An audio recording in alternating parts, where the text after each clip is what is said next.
Hi friends, I am Ankit and today I will show you how to use Gmail in offline mode. Friends, sometimes we are traveling or at a place where internet connection is not available. So now by the help of this feature, you can use Gmail online or in offline mode.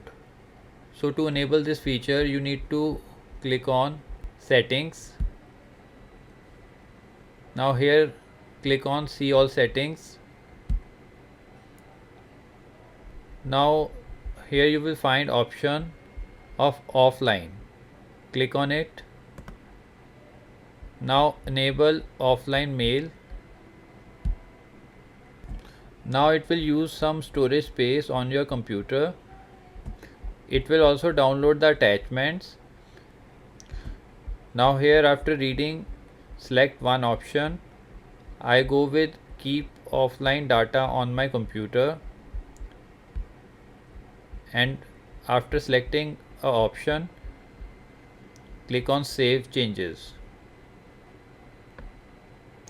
Now friends, offline mode is activated on my Gmail account.